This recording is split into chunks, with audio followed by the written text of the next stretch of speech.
How about I pay myself all million dirham in salary? How much you offer this person who introduced you with the potential investor.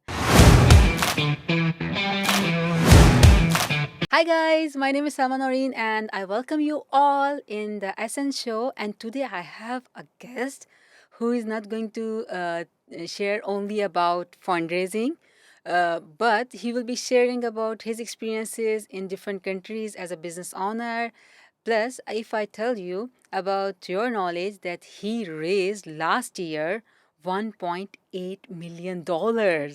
So we are going to learn from him that how he create his pitch deck, how he convince investors, how much he share percentage with them in the business equity, or how he compared country to country that which city or country is easier to do business and which is harder because he has a lot of experience staying as a business owner in different countries and cities as well. So welcome my guest, Walad. How are you, Walad? Hi, I'm doing well. Thank you for having me. Can you just tell my audience that who is Walad and what's your story? All right. Yeah, I'll be brief. So my name is Vlad Sharuda. I'm a co-founder at Skrooge AI, and we combine AI technology that automates accounting processes with human accountants that provide advisory and senior level support to businesses. So we have these Ironman accountants, if you want to call them.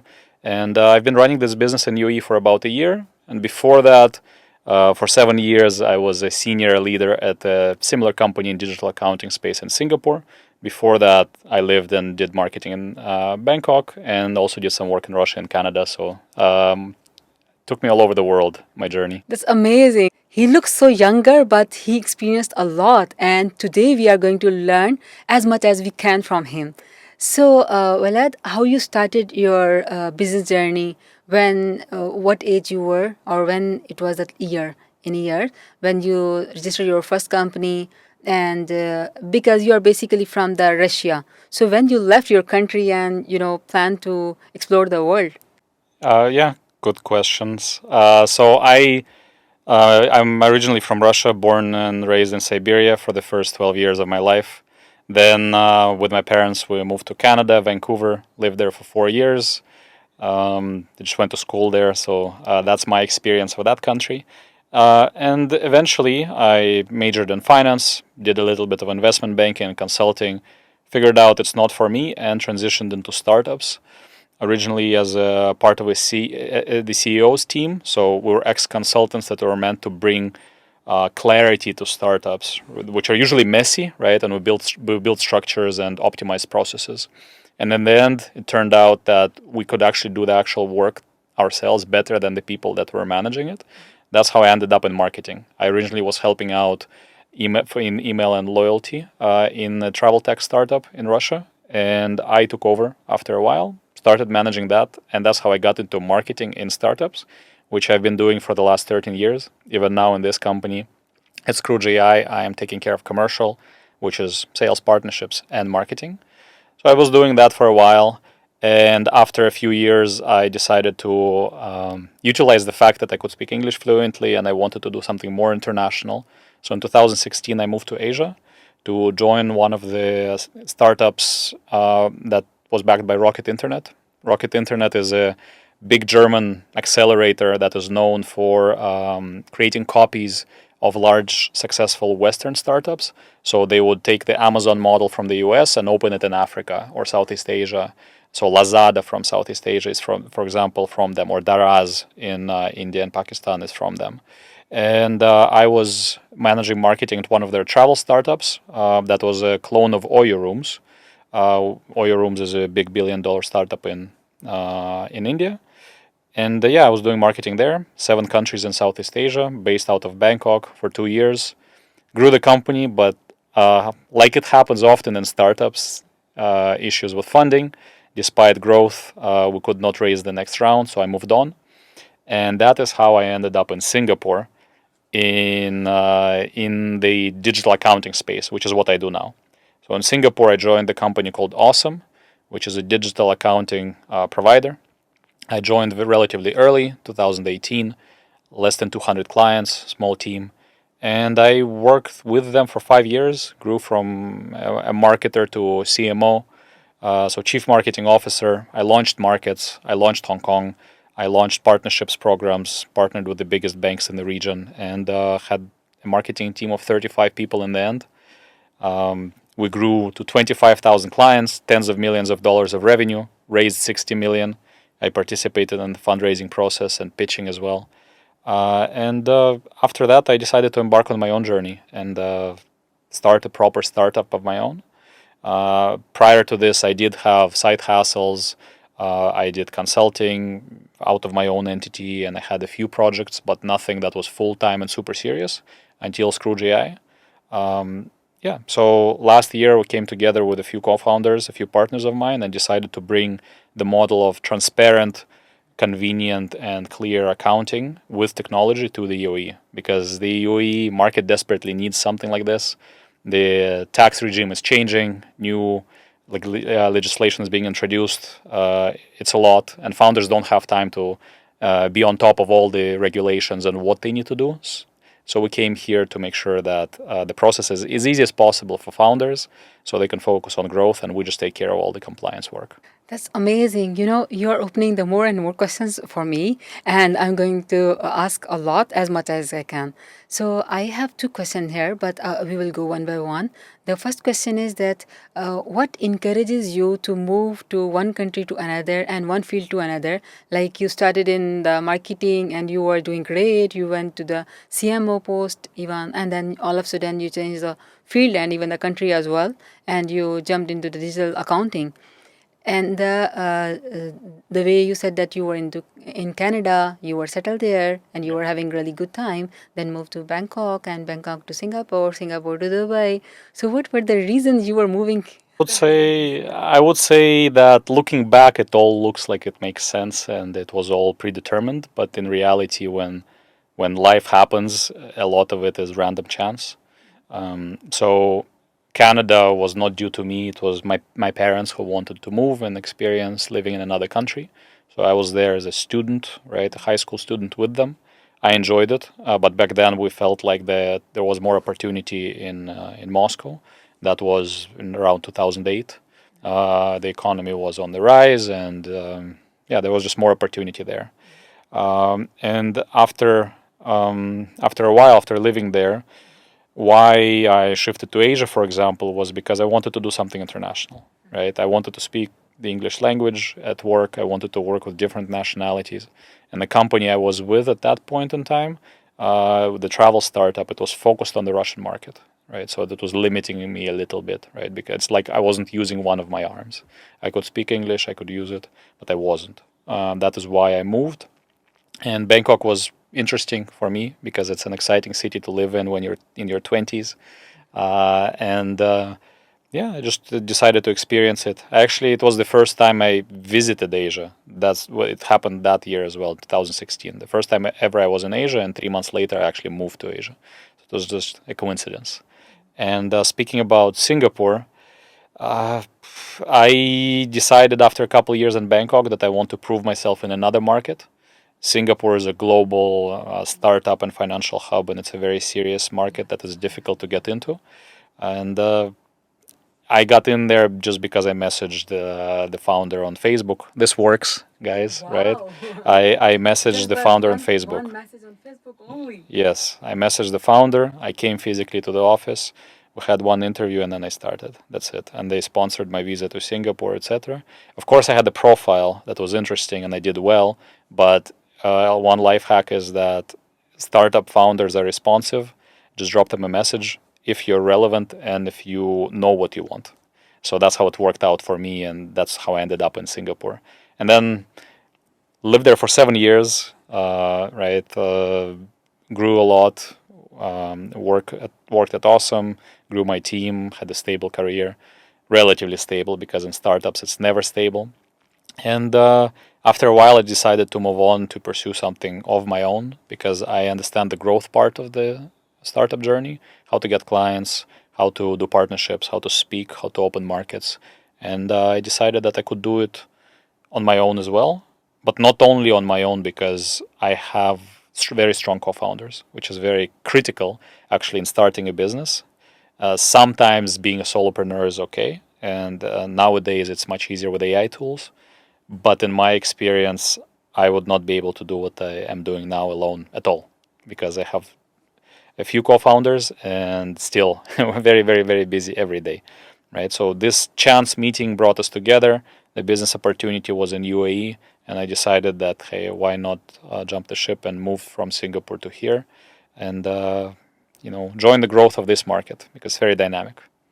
Amazing. So I hope my audience always have this question, even me, that when we are starting like startup, okay. So there is a question that we should go solopreneur or we should go with the partnership. In partnership, there should be some criteria. Like mostly people are including their own siblings or their cousins or their friends. So I want to learn from you that okay, in this era we need partner with AI only. That's enough for us. But if we consider human partners, so what can be the criteria? How we can choose the partners, and who can be the best partners to be successful as a as a startup? That's a very good question, and it's very important because choosing your partner in business will make or break it. It's more important than anything else, I think. And one of the issues for startup founders is that usually, especially first time founders, you want to start a business, you want to do something, and you're ready, you're coming up with ideas, but you want to do it with somebody, and that somebody is always not available. They have a job and they don't want to quit and go full time until you grow, or you're incompatible, or they're not, or somebody who wants to do it, they're not good enough in terms of skill set. So having a founder, at least one co-founder that is skilled, is available, and is committed is a very rare chance that should be taken, and that happened to me. So if I had to describe what is important in my opinion, first of all, you need to be compatible in terms of work and communication style, because uh, because you're going to be spending a lot of time together, and you need to be able to understand each other without too much conflict. You need to be aligned. Now, conflict, deliberations, disagreements is okay, and it actually makes the company better because you don't want one opinion. The reason for having multiple founders is also to have different opinions that all form a single avenue of action, right? Um, but you want somebody who you generally align with and don't argue with every single day. That's one. Similar approach to life, similar work style. You should have complementary skills, ideally. If you're a strong salesperson, getting another strong salesperson to be a co-founder is just having a clone of you, right? Is there a need for that?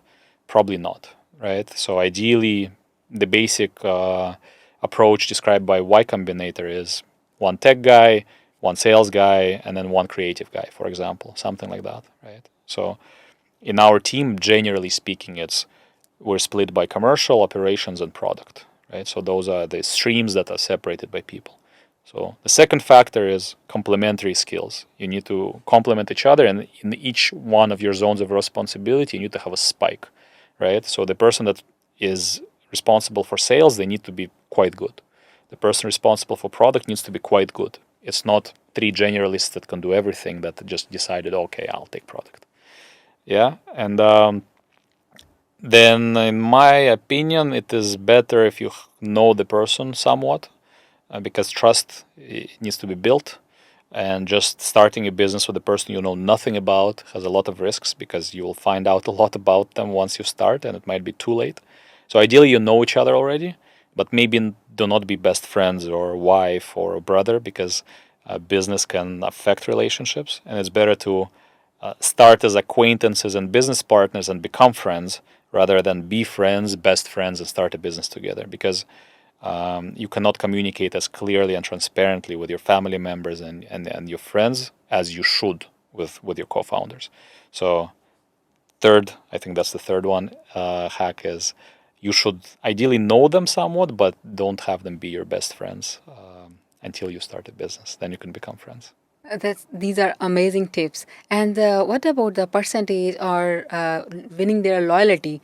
Like, okay, you know them somehow, like they can be friends of your some like you know someone and they are the friends of them, and then someone recommended them, or you just meet them few times, like 5 to 7 times, or you just like sometimes we just get our vibe like, oh yeah, this person is like we can consider him or her.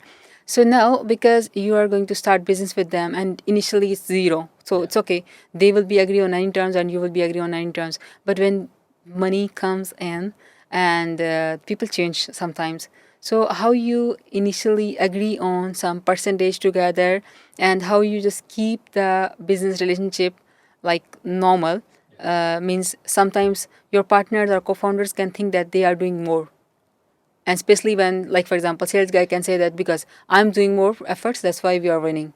The maybe the product guy can say that without me you are nothing. So like, so how you manage those situations? That's always a risk.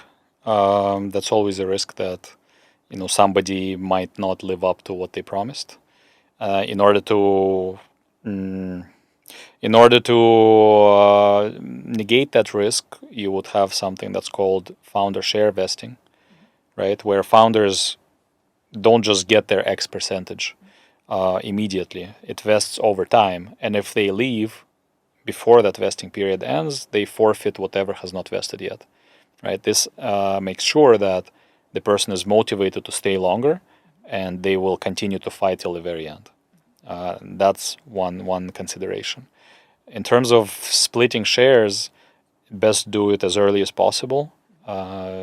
Just agree, forget about it, move on. Don't raise it afterwards, right? As early as possible, ideally before you even get started.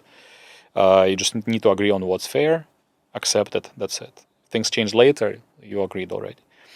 And in terms of how much, it really depends on the stage at which you're having discussions. If there's nothing and you're coming together and it's just you two, let's say, and an idea, maybe a more or less equal split makes more sense. Maybe somebody is slightly more senior, but again, Y Combinator and accelerators like that recommend just a straight 50-50 split at that stage to not overcomplicate it, because if you try to do unequal splits, that invites discussion like, okay, why are you 60 and I'm 40? Is product less important, or are sales less important? And if somebody is coming in later, of course, they probably would get less. Or if somebody has access to capital, they probably have the opportunity to get more, because without capital, nothing will be there, right? You cannot bootstrap at zero forever. So that's the discussion you should have based on who can bring what to the table, what stage they're coming in at. Is it zero or something already happening?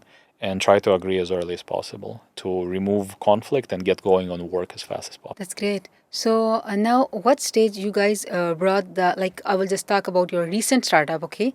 That what stage you guys thought that okay, we need to raise funds now. It's mandatory, and how you just calculated like $1.8 million you need now, and how you raise it, or how you just plan your like preparation before raising it. Good question. So we knew from the get-go that we need to raise funds, because our business includes product development costs, and it's also an operational business where you need to invest into operational setup early on. So you cannot bootstrap this kind of business just because we need to spend money on development. So we knew that we're gonna raise. We knew that we could work, let's say, for free for some time, but not forever, because we also needed to show something before raising, right? So for about half a year, we worked just on a voluntary basis, developed the product, set up the first processes, had something to show to investors. And then we hit the market, started fundraising, and in parallel, more or less, we started working on client acquisition. So we showed traction and revenue, and that really helped as well to raise money. In terms of how much, we calculated an approximate amount that we would be content with in terms of runway. So if we raise, let's say, X, 1.8, 2 million, something like that, it would last us for long enough for a couple of years of operation, and we don't need to worry about it in the near future. Because if you raise money, you need to raise it not to have to raise in half a year, ideally, right? 2 years of runway is solid. for example. And how is safe instrument, so it's a convertible. Safe is a standard type of fundraising instrument introduced by Y Combinator again, and it's widely used globally because it's easy to sign. It's a single page document. You just receive funds, and then the actual shareholding value gets determined at the subsequent stage because it depends on the next round's valuation when you get an equity round. Because at this stage, when you're raising now, today, with nothing, it's impossible to put a real value on the business. So that's how we did it. That's amazing. So, we all know that when we try something for the first time, there are chances that you will fail, and there are more chances, like 99% chances that you will fail. So, how you got your investor? Like, how many times you just got rejected? How many times you got fun? And how many times you got some self doubts about your product? And when actually you close the, you just actually raise the funds. Yeah, fundraising is a numbers game. You need to understand that most investors will say no, but you need a limited number of yeses. Essentially, you need the first person to say yes, and then it becomes easier with each subsequent one. So you keep going, you talk to hundreds of people, literally. It's not, oh, let me call these five and then I'm going to raise. Never going to happen, unless you're super lucky. Because every fund or angel, they're in a different stage of their disbursement. Do they have funds to give away now? Are they fundraising? Are they funding at your stage? Are they interested in the model you are proposing now? You will find out as you get going. And yeah, so you just need to reach out to a lot of people. Of course, as you get no's, you need to learn to just take it and move on. And you will have a lot of conversations. And the goal is to get a yes or a no as fast as possible. Right? That's ideal because sometimes you never get an answer, and that just drains resources and effort in terms of you having to follow up. Yeah. So what you do is you get a big base of contacts. Ideally, you get warm intros. That's the best. Somebody knows somebody and will introduce you. That's much better than just doing cold outreach, because I can tell you, investors receive, I don't know, tens or hundreds of emails all the time, and they're not reading all of them. It's not possible. And when you do outreach yourself, it makes you a little bit less attractive. But if somebody they know says, "Hey, look at Vlad. These guys are solid," especially as a first-time founder, that's a very important green flag for the investor, and they will consider you. And then later on becomes easier. It's like signing the first client or the first partner. Fundraising is similar. You need to get the first one in, and then it compounds. Amazing. Vlad, I love your idea of knowing someone and getting recommendation from them. So this is the most we can consider this is this idea most okay, because cold calling or just outreaching yourself is actually not worth it, because maybe you will end up with the wrong people. So better not to go for that. Okay, so now we are talking about that. Okay, we know someone and he introduced us to some investor, and he came in to the he just met with us and then he just saw your product, and they show interest or not, or say yes or no, like you are already ready for the yes or no. So my question is that how much you offer this person who introduced you with the potential investor, and how much you offer to the investor, like when you ask that, okay, you want 1.8 million, okay, USD, okay, so how much you just gave the equity share in your company. Yeah, in terms of share, when it comes to the safe instrument, there's like a valuation, a pre-money valuation that is used, right, with a discount. So you can take a look at publicly available info, like from Carta or from other sources. They will tell you, oh, it's seed series in this market. Startups in AI or whatever usually value themselves at $10 million originally, or five, or two, or whatever, and just place that number in front of the investors. You see what the response is. And then how much they get is based on how much they put in, right? If it's a 10 million pre-money valuation, they put in 1 million, right? You can calculate yourself what it will be afterwards, right? You'll get 11 million total with a 20% discount. They will get 10-ish% approximately of the business. Now, in terms of paying for advisors and people that do introductions, ideally you don't pay for anything. So ideally, just somebody that knows you. It's not a paid introduction. They're not introducing you because you're paying the money. They're introducing you because they believe you're good and solid. That's a more genuine introduction. But sometimes you would want to invite advisors into your business that can help with fundraising because they know somebody, or ideally they have um, other benefits they can give you, like they have product knowledge or they have market knowledge. They can make you better, so that you don't have to spend time and money learning. For these people can get 0.5%, 1% of the business, and that those shares also vest based on time or performance. So that's how I would do it. We did not have to pay anybody to introduce us, right? This happened naturally, or because we knew people, maybe because we're a little bit older. We're not 20-year-old founders, right? So we already had a career in finance, had a career in startups. So we had a network of people who knew us as professionals and could vouch for us. That's the best. So go through your network. It makes it much easier. So you are lucky and you are positive, but usually people are not agreeing on nothing. They expect that either give us 50% equity, like consider us founder with you, our partner, or just give us a huge amount from your investment. So then we just introduce like people, blah blah blah. But I think that's a wise. I feel that's a wise decision can be that you should share some cash and then just let them go, because that will be because they don't know about your business or your product. So maybe later on, if they will just get some a huge percentage, then maybe they will uh, your idea will not work that way, maybe. So better to just pay them cash and let's get rid of this. But the question is that, like for example, you guys raise $1.8 million, okay? So how much you offer that investor? That's my question. And again, it was one person or multiple investors? How much equity you just sold? Many investors. So we did not reserve any equity. We knew approximately how much money we need, right? So you have a cap. It can be 10 or 15 or $5 million that you value yourself at. And then you raise an amount of money that is necessary for you to continue operating for a certain period of time.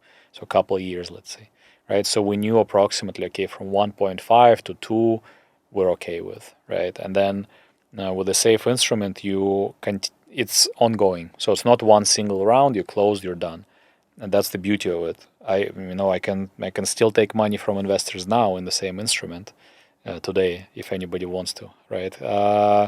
And it will still work, right? So there's not a set percentage that we're giving away. We know that there's a valuation cap for the business, and depending on how much money they give us now, it will affect the percentage that they get. Yeah, but what you show them in that, because you can't tell them that okay, you are giving me 1.8 million now, and we will be just giving you like 11 million later. No, it's not, because it's a startup, so it can fail. It can be like very successful also. So you can't just write a contract that you will be getting back 11 million like this date or blah blah blah. So I think this will not be a reasonable promise.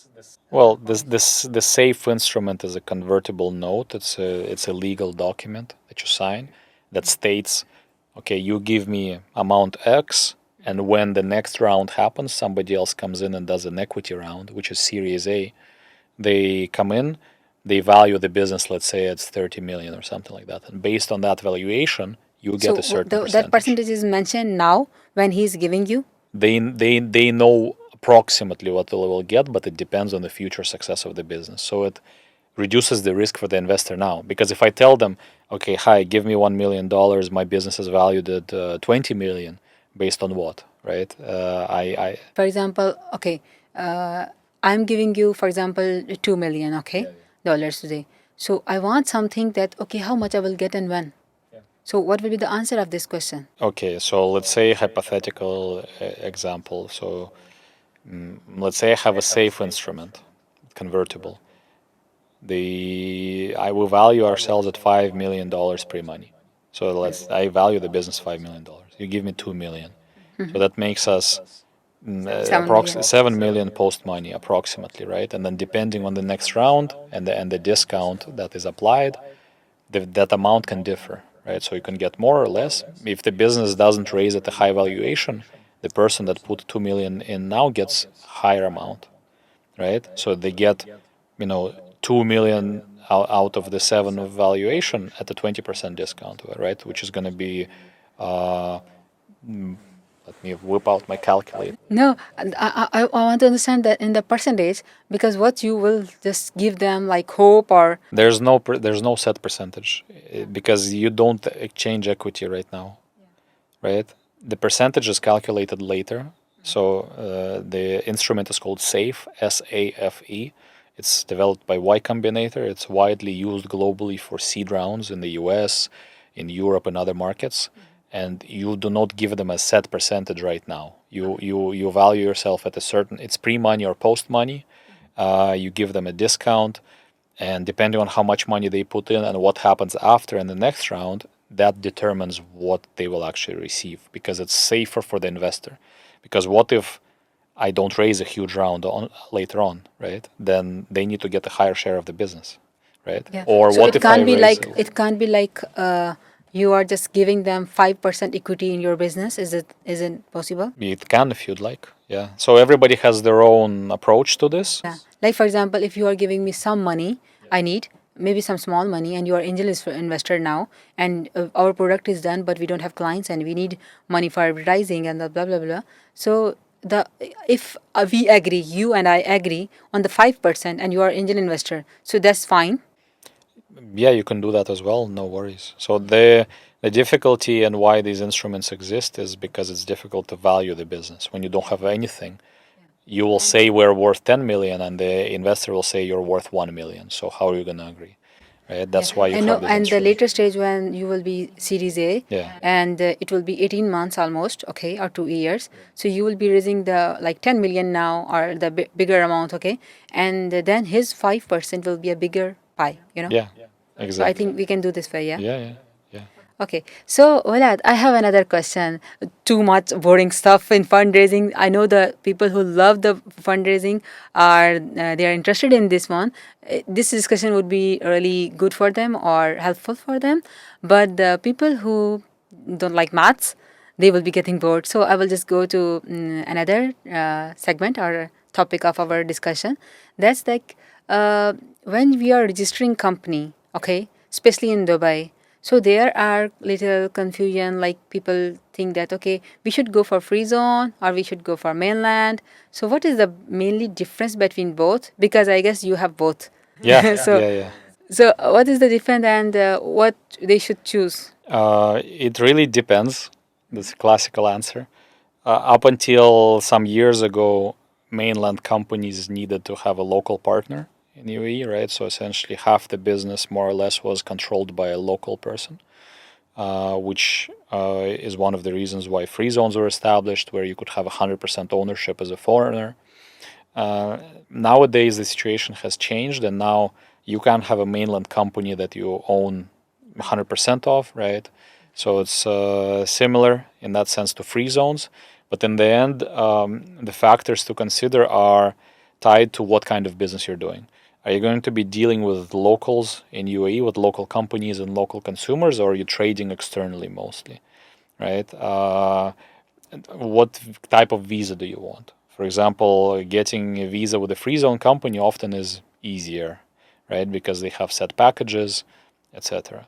If you plan to trade outside of UAE, mostly externally or with other free zone companies, it makes sense to have a free zone company established because then you could, in theory, qualify to pay 0% corporate tax instead of 9% corporate tax, right?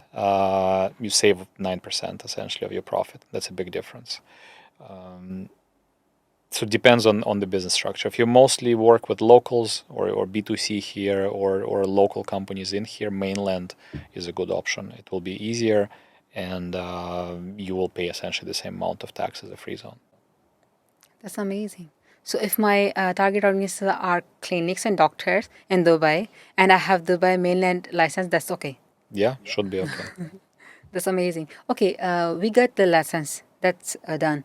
Now, people usually don't think much about compliance. So this is your field that you can guide better. So what are your thoughts, or what are your opinions, or what you want to guide the people, that it's not just enough to have the license and then start doing what you want to do. What next they need to do? Exactly, exactly. Yeah, that's an important topic in UAE nowadays because there have been a lot of compliance changes introduced in the recent months. And what people misunderstand is how important it is to be paying, filing for tax, paying tax, registering, and doing all of that because they're not informed usually. You set up your license and then you never hear from your provider again. They don't tell you that you need to do A, B, C, D onwards.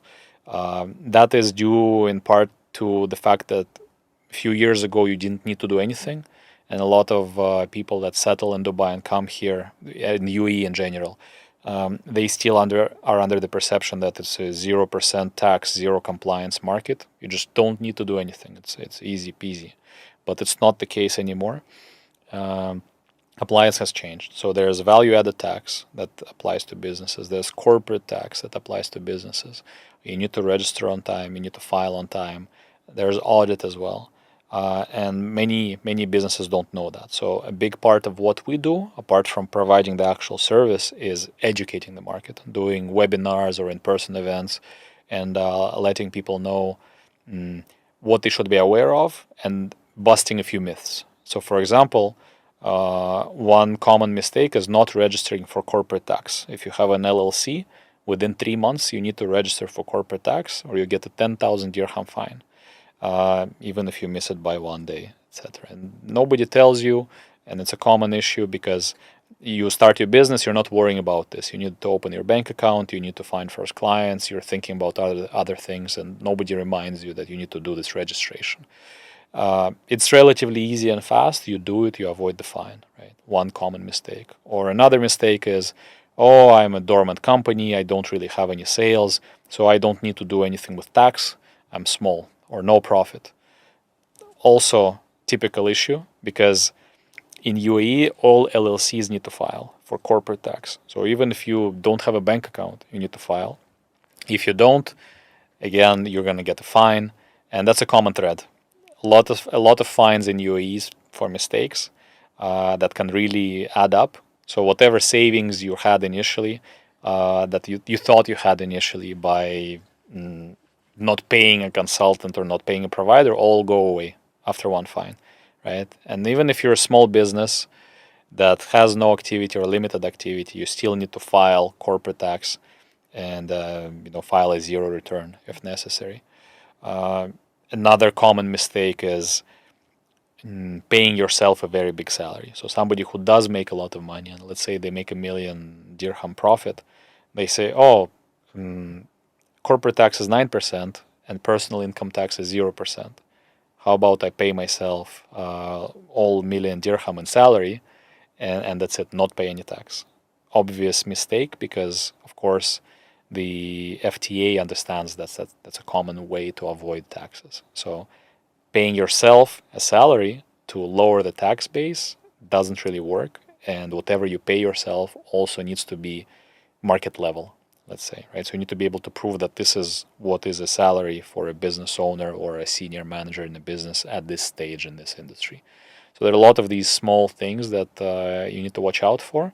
But if I had to lay out the most basic and common ones, is register for corporate tax, keep track of your revenue to register for VAT when it's necessary, and don't forget to file. Those three are most important because fines are 10,000 dirham up, and most businesses will face this issue at one point or another. And of course, the best way to fight this is to reach out to me, Skrooge AI, and we will sort you out. No worries. Yeah, if you still miss any question just now, you need to contact him and he will guide you that what need to do. Like for example, what's your business worth, or how much you are making, and how much salary you can pay yourself, or what will be the like gray line, or what will be the black or red line. So yeah, better to contact with the proper knowledgeable person to stay safe. We got an idea, we registered our business, we were lucky to get investors and a good investment as well. But the real question is how to do the business in Dubai. Like you just came in Dubai, like not 2 years even, Yeah. and how you start getting the clients here. Even you don't know their language, Arabic. You know only English, and that's also not your first language. This is your second language.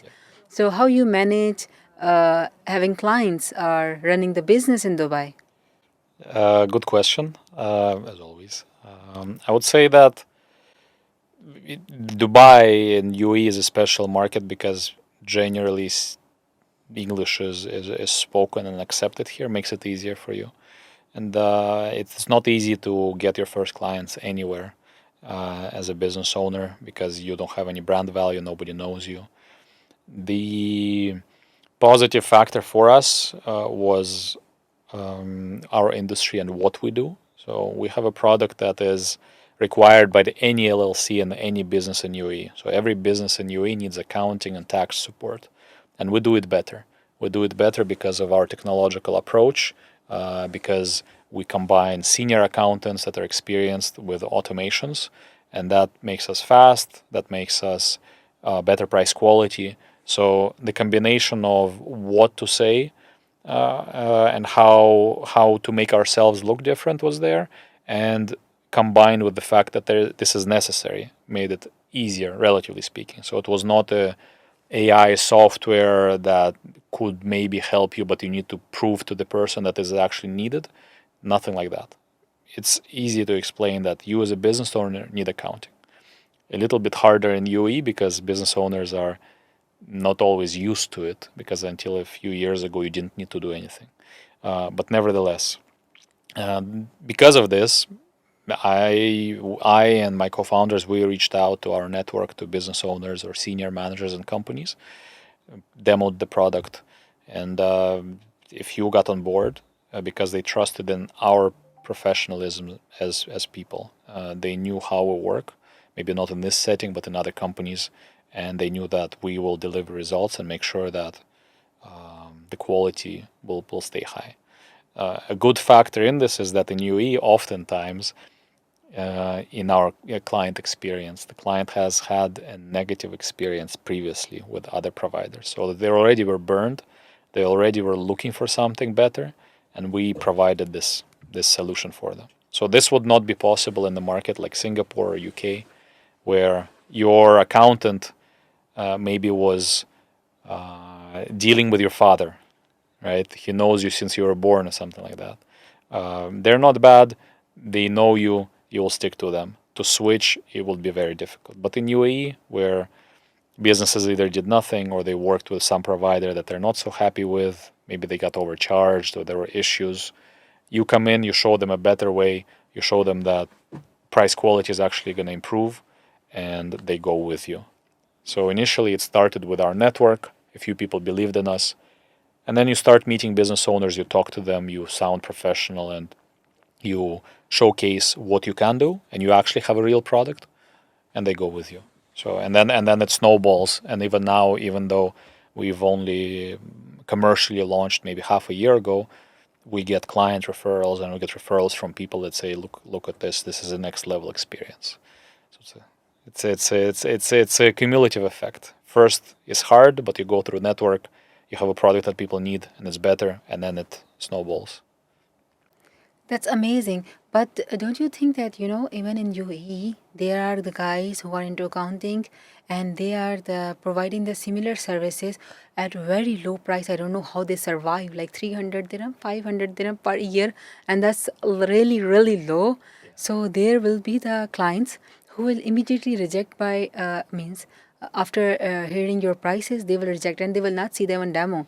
And even you're bringing huge value and you are the latest you're using latest technology to just provide a solution, but still some people consider the money and then they go for the cheaper. So how you manage that part? Like sometimes it can, as a founder, it means it gives you self doubts that maybe we are overcharging or we should lower the prices. How you manage that phase? That's a good question, and it's something that is maybe not unique, but is a speciality of UAE. You have there's no transparency in the market. So if you go on some provider's website, most likely you're not going to see prices. You actually don't know how much they're going to charge until you talk to them. And the way it works is that depending on who you are, they will quote different prices. So, okay, you are a German guy with a financial business. We charge you this much.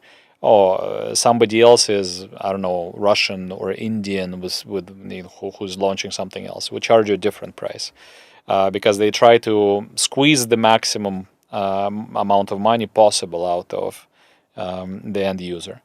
And of course, there are these very expensive providers, there are these very cheap providers, but both are intransparent. And what we try to do, first and foremost, is to bring transparency to the market. So you can see the prices on our website. And the prices depend on complexity, not your passport, or not our perception of how much you should pay. It depends on the complexity of work involved. And of course, there are some providers that are cheaper. I would say, in my experience, dealing with businesses here, 80% of the time I hear that we're 50% more affordable than what they were dealing with before, if we're talking about sizable businesses. But yes, there are companies that will do it for 200 dirham. Uh, in my opinion, you get what you paid for. It's not possible. It's not possible to provide a solid quality service at that price because we employ technology. We hire fewer people than others, and our prices are, let's say, not the cheapest, but they are as affordable as it can go with technological approach. If somebody is charging 3 times lower than us, I would ask who is actually doing my books and bookkeeping and filing. Are they actually experienced? Have they actually dealt with the UAE market at all before? Uh, who this company worked with, and how are they staying alive? Right? Because sometimes if a business owner doesn't care about the quality, the provider also doesn't care about the quality because they're not going to be responsible. It's the business owner that is responsible in the end. So I encourage people to watch out. You pay very little, you get what you paid for, and one fine in UAE is 10,000 dirham. Right? So you saved 1,000 now, but you could have paid for a year of solid services instead of getting a fine. And in terms of our client base, there are some business owners that really, really prioritize price or really don't have money, but that is okay. That is okay. Not everybody can afford services, services like ours as well, even though are quite affordable. And the client that is perfect for us is somebody who has a real business, so they're making money or they know how they're going to get to making money. So it's not a hobby anymore. And this person appreciates quality, so they want to make sure that they're going to be compliant, that they're not going to miss deadlines, filing is going to be correct, they're not going to overpay, and they want to know that what their financial standing is. They want to look at the numbers, while at the same time they appreciate cost. They appreciate a good price quality service, right? They don't want to overpay, but they want quality. So that's the perfect client for us with a real business. There is a segment of people that just cannot pay, don't really have money, don't really have a business, but we help them through education, and then we hope to work them once their business grows a little bit. Amazing. So actually, my point was that you know that there are the people living in Dubai. They get the license because there are different types of license, and they can then just save money from there as well. Like you can get your e-trader license for 1,000 dirham only. So they get that license, and they have teams in their back countries like Asia. I will not name, but yeah, there are many countries that their currency is much lower than the UE currency. So they pay in their currency, so conversion benefit, and their people are getting good money as per their market rate in their country, and they can provide the services like okay, accounting or other stuff like what they are just doing. Okay, so they can survive this way at lower money, like because if they are charging 300 dirham, so maybe they can easily manage that stuff within 50 dirhams or maybe 60 dirhams only. So they are still in the benefit, so they maybe survive this way, or they just target the 100 clients, not the one client. Other hand, the other guys who are just charging 1,000 dirham, maybe they will be acquiring like less clients but quality clients, like not too much, uh, mm, the messy stuff. Like if someone is paying you less, they will be always making your life really hard. So the quality clients, they will pay you good money, but they don't have time to micromanage you or just keep telling you. They will just trust you and let you work this way. So how you guys approached or how you outreach those quality leads or quality clients? You use the Google ads, Meta ads, or other TikTok ads? Are you just doing the webinars and promoting the webinars via ads instead of services directly? Or you are doing the workshops, or how you are managing it? Yeah, we have a combination of channels that we use. We do have some inbound traffic from Google Ads and other social media. We do webinars and educational events with partners because I like to say that we're an educational company actually, because part of my job is to tell business owners about what they need to know in terms of compliance, taxation, and then it's on them whether they want to go with us or they just want to take that information and do nothing, etc. My job is to educate, and then if they want to also take their mind off of compliance, they can utilize our services. So a lot of it is webinars and events like that, some partners and networking, and some outreach. So we understand our target segment. These are companies that make solid money, that maybe don't have a lot of people on the ground here, that appreciate quality and technology. And we talk to them, we showcase our product, and usually we are more affordable. And you're right to say that people that are willing to pay the most, they're the least trouble. If we try to disqualify relatively fast. So if somebody comes and inbound, let's say, and is being unreasonable and wants everything done for 50 dirham, this client will never pay. It will not, or they will never be profitable as a client. It will be too much effort to service them. So they're just not our audience. Somebody else will service them and will give them the level of quality that they require. Right? But there are a lot of clients that come in and they're very happy, no questions asked, and they still save with us. That's the majority. It's amazing discussion. You are sharing a lot of secrets, and I know that this will be really helpful for my audience, and especially it's for me. So my next question is that what about your team? Do you have team here in Dubai, and how many people in your team? How you are managing them, or like how you distributed, or what to say the word, assign the work? Yes, yes. Like many businesses here, we are a hybrid team, let's say, right? Some people sit in Dubai, some people are remote. And my approach is that people that I hire physically here need to justify their presence. If somebody is just on the phone or just is an analyst, I don't really necessarily need them here, right? So I can hire them remotely. That thanks to COVID now it's normal to have a business that is distributed. But the leadership team and much of the sales team and much of the accounting team is physically present in Dubai, so they can meet clients. Clients can come down to the office, have a discussion. The sales team can go to events, fairs, exhibitions, and participate in the different activities physically here and in other Emirates. Part of the team sits across the world. So we have some developers in Europe, we have some salespeople in the Arabic and Asian countries, and the modern technology stack of CRM systems, VoIP, telephony, messaging software, emails, and all of that in a combination makes it easier for us to communicate and work together. And the general split is we have a product side of the business, we have the operational side of the business, which is accounting, and we have the sales and marketing side of the business. So the sales and marketing side of the business is what I control. This largely consists of salespeople and freelance marketers right now, and I have a few people physically here and a remote team that is spread all over the world and covers several different time zones. Amazing. So if I ask a question, like I know that you will not be talking in the percentage, usually you don't like it, but still I want to ask that the amount you are charging to your client, I will not ask the exact amount how much you are charging to your clients, It can be like anything or any package or whatever you want. That's your business. Live on the But website.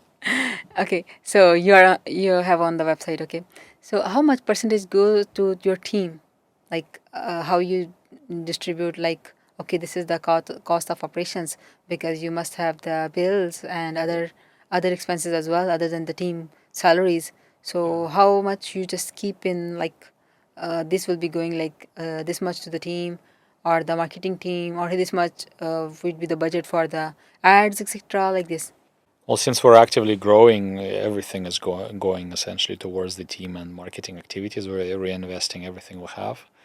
The large chunk of whatever we make goes to the team right now. Because as you scale, that percentage reduces. But initially, especially, you need to invest in product, and you have developers who are generally expensive staff. You have your ops team, you have salespeople. And the beauty of technology is that as we grow, the amount of clients we can have per person, per developer, or per accountant, it increases. So we become more marginal as a business, have better gross margins, and we can afford to spend more on marketing, or we can afford to reinvest more in other ways. Right now, a large chunk obviously goes towards the team, like the majority of it, and we don't spend so much on marketing at this stage. A lot of our work is done through personal connections, networking, and marketing budget is not so big compared to, for example, what I did in Singapore previously, where it just was more of an inbound heavy marketing driven engine. Here it's more partnerships and outreach based, so different kind of approach because the Singapore and UAE markets are very different in that sense. It's amazing. So can I ask this question that how you feel as a business owner in different locations and how it's if it's easy in Dubai or it's difficult for you in Dubai and how you just differentiate each. It's different compared to Singapore. Both are very global cities. Both are financial capitals. A lot of investors and startups. So Singapore is a jungle city. Dubai obviously is in the desert, but it's getting greener. So the climate is different. The nationality mix is different. In Singapore is in Asia, so you get more Chinese-speaking people. Here you get more Arabic-speaking people. Um, so in that sense, it is similar but different, I would say. Arab are rich. Huh? Arab are more rich. Both are rich. Right? Singapore is one of the richest countries in the world as well per capita. So both are rich in that sense. They're very similar. Um, I would say the difference here is that the percentage of expats is much higher. In Singapore, more than half the population for sure are local citizens. Here, it's less than half. Like, almost everybody you're going to meet is going to be not a citizen, not a local. So I guess they are 5% only locals. 95% are us. something like that, 5 or 10, or it's a small percentage, and that affects hiring. For example, you know for a fact that you will need to get a visa for a person that you hire, right? But also coming into the market, you know for a fact that getting a visa is relatively easy compared to Singapore because it's so normal here. In Singapore, getting a job as a foreigner is very difficult, and hiring is also very difficult because you need to prove that you don't need a local. So that's one example for a business owner and for somebody who wants to get a job. Another example is the markets you're focusing on. Right? Both Singapore and UAE are small markets themselves, not a big population, good purchasing power, but that population is a couple million people that can purchase a lot. So it depends on your product. So usually, if you're set up here, you would be focusing on the region. Most businesses would be focusing on the region, right? And where Singapore is more Southeast Asia focused, so a lot of businesses would work on Indonesia or Malaysia or Thailand. UAE is more GCC focused and countries around here. That's another difference. And business culture differs. UAE and Dubai is a lot more relationship heavy. You meet people, you talk to them, you go out for coffee, you build relationships, and then you talk business. It's less transactional than a market like Singapore where you set out the terms, yes, no, okay, let's go. It is more efficient for some, less efficient for others. But here, if you do build a good relationship, it will go far, and you will reap the benefits. People will refer you, people will introduce you, but you need to do that work up front and build the good relationship and not rush. So that's a very big difference in terms of business approach, because my culture is more direct and transactional. So that's a bit of an adjustment where I need to learn to not rush and not to be so business oriented, let's say, when I meet people. You're right. I noticed this thing also. I was never been in the Singapore or other countries you mentioned, but in Dubai, I noticed this thing. Like for example, if I share you one good story, like my brother, he was here for 7 years, like long ago, and he had a client. So I can say that that client was around 15 years ago of him, and that client never moved to anywhere else.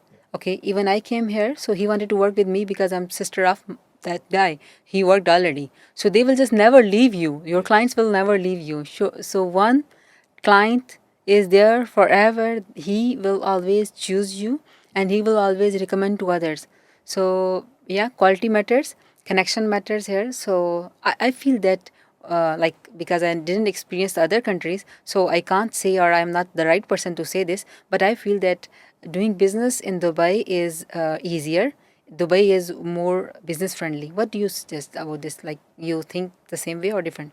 Um, People are open to opportunities. People are open to collaborating. So that is what maybe makes it easier. So it's easier.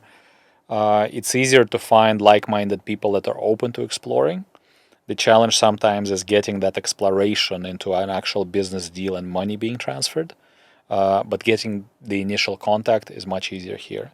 And also, I would say the government is trying to do quite a lot to connect people and facilitate the business culture as well. For example, in Dubai, with the Dubai Founders HQ initiative is something that we like a lot, This is also the creator and HQ. Creator HQ as well, right? So both Creator HQ for creators, Founders There's a HQ. coders HQ also.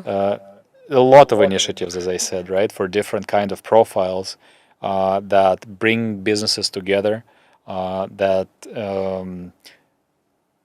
create space to run a business, that are often free, and you don't need to pay anything, right? You just need to have a good business idea and a willingness to launch.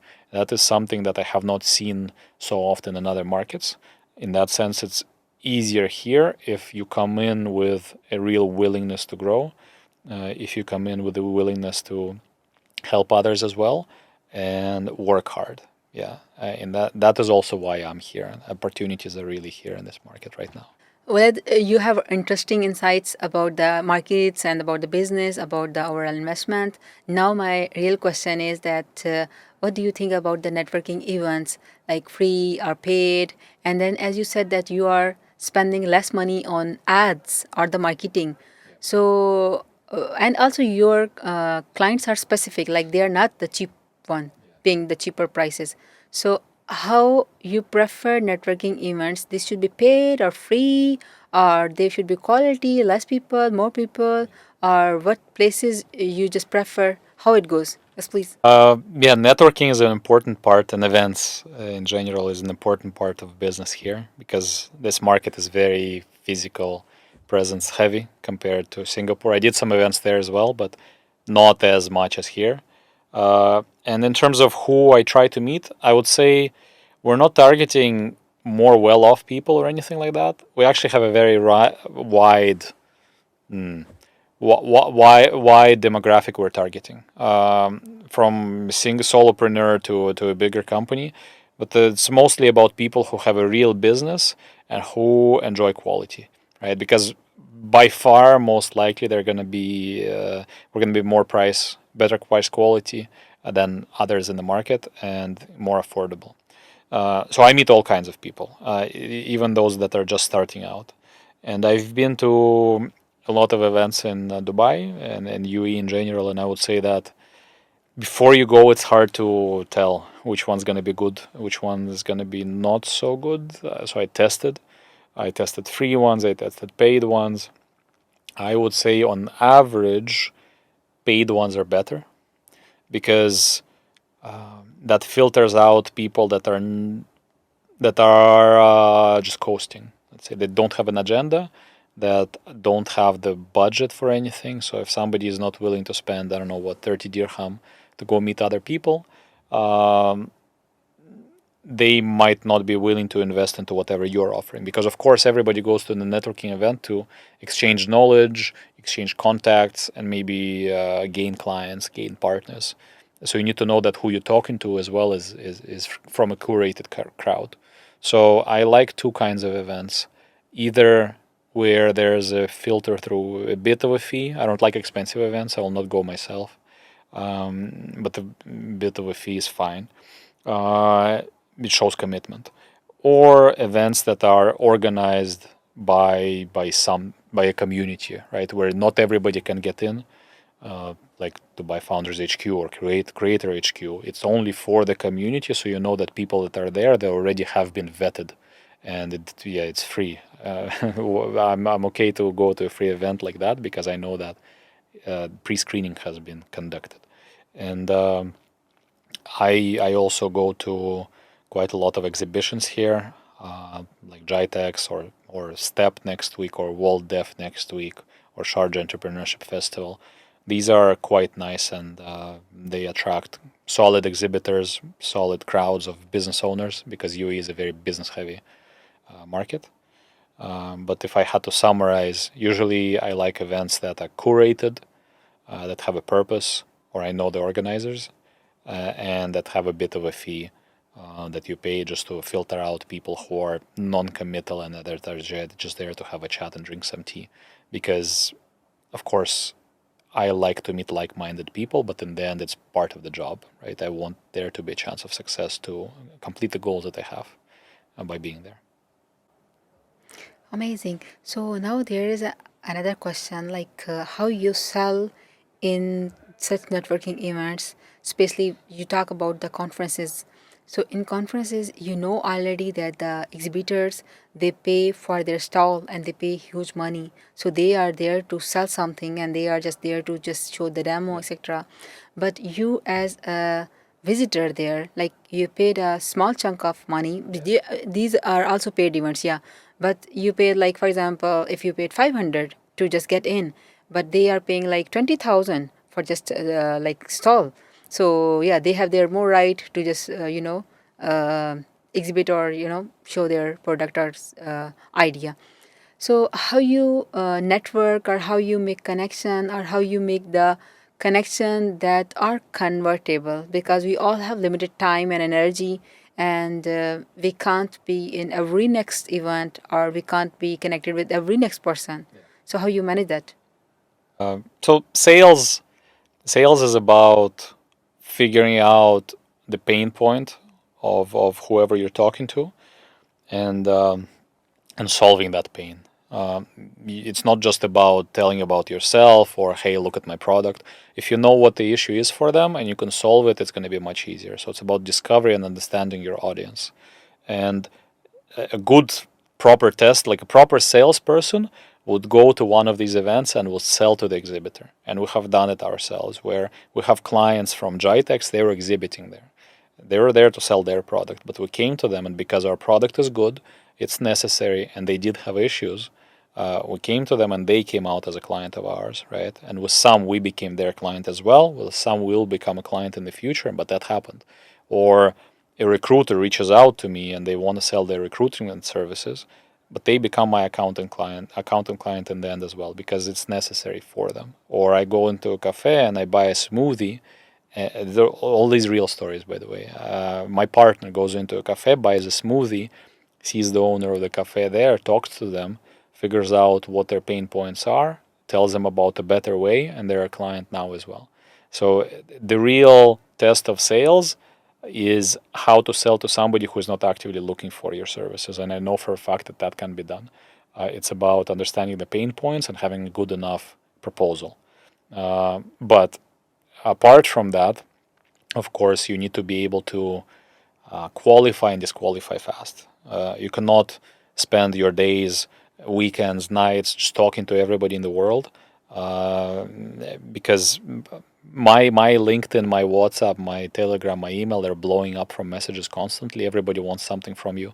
And the challenge is figuring out how do you um, how do you quickly identify whether this is a serious contact who is looking for something you can provide or who can provide value to you, or if this is just a connection to just chat and talk, which is fine as well, but you need to be able to prioritize your time. You cannot just have coffees all day with everybody with no outcome.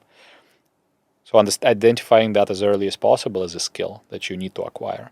And digging into problems and solving them is a second skill. And that combination will make you successful because you'll know who to reach out to, and you will go and sell to them even if they were not looking. And that works in this market for sure. Amazing, amazing strategy. I'm learning a lot from you. You're expert of your field, and I can see that you learned a lot from your practical experiences. That okay, do this and this work. So my next question is that, as you said, that you guys are actually building some online assets, like your videos or your educational material for your potential clients, webinar, workshops, or just general videos for them to just be educated, even they buy or not. So my question is that how you are choosing the topics, because I understand as a marketing professional that you are always choosing the double meaning, like the meaning they feel that they are being educated, and the meaning that positioning yourself as a company, as a like yeah, positioning yourself as an expert in your niche. So how you filter your topics, and how you manage as a founders, like you are three guys in the company and then you have the other teams as well. So who is responsible to create these videos? We try not to sell when we do webinars or events. We educate. And by showcasing ourselves as experts in the field, that naturally builds trust between business owners and us. And they will come to us when they're ready. Uh, so I don't have a goal of saying, hey, 799, you'll get everything done, that you need. We'll file, we'll register, we'll audit, etc. Cheap, affordable, it's whatnot. Salesy. It's too much.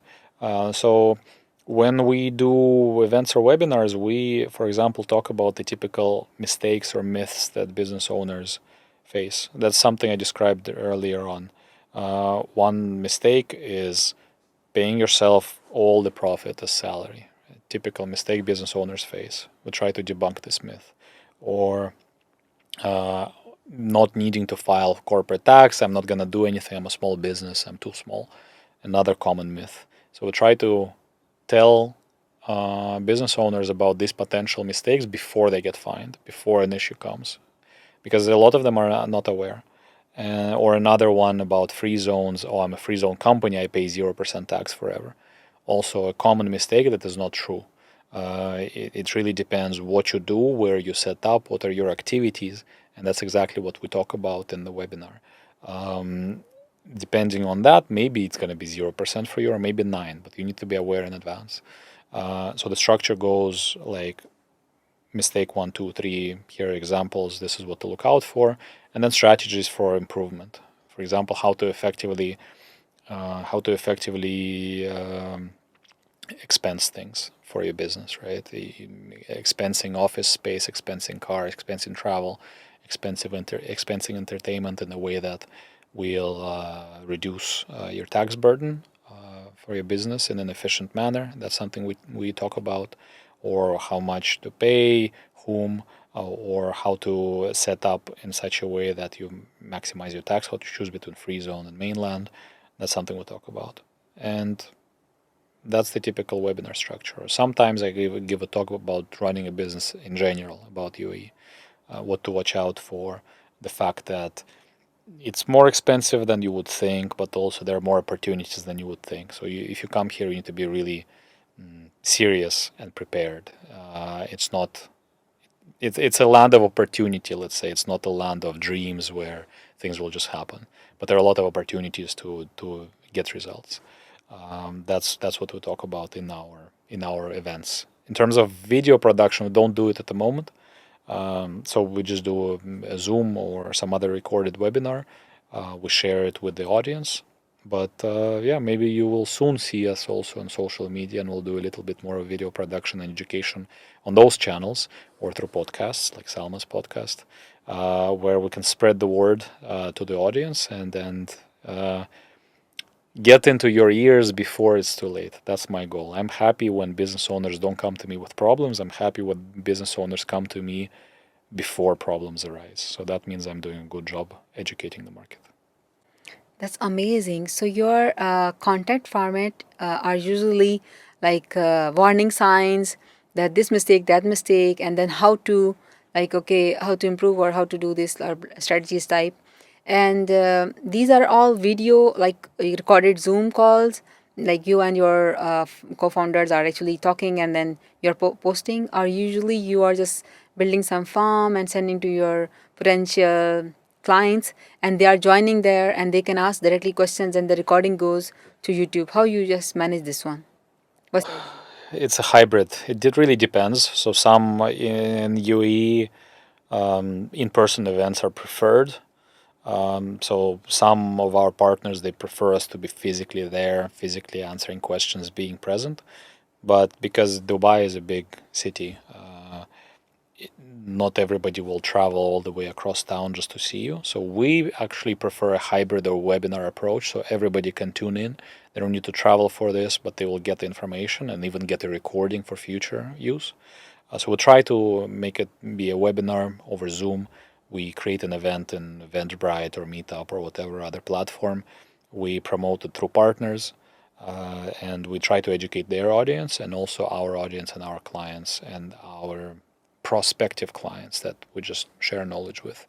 And apart from webinars, we do have educational materials like checklists or other documents that we share that help businesses again learn about what they need to do after setting up, because it's something people don't think about. They don't think about registering for tax, VAT, storing documents for 7 years because FTA might come with an audit, having all your invoices being tax compliant, or otherwise you will have to pay a fine for every invoice. All those little things that are check marks that you need to mark off, people don't think about. And we share the useful documents and webinars and any other format available to educate the audience about this. So we learned a lot from you, and I will say my audience that if you still have some questions and you want to learn from him, so we will be adding his or his company's social media accounts, so you can directly follow and you learn from the public available content, as well as sending them DM and ask questions. And if there will be any requirement, then we can have another episode of this podcast with the same guest to answer your questions. I hope this will be really helpful for you. And how you experienced this podcast? Did you like it? Great convo. Thanks for having me here, Salma, and I'll be glad to be back and talk more about business in general and how to run a business in UAE and what business owners should know anytime. Thank you so much, Valet, that you show up here and you shared a lot of insights and a lot of knowledge and experience with our audience. Thank you so much, guys, for watching us. Stay tuned. Bye.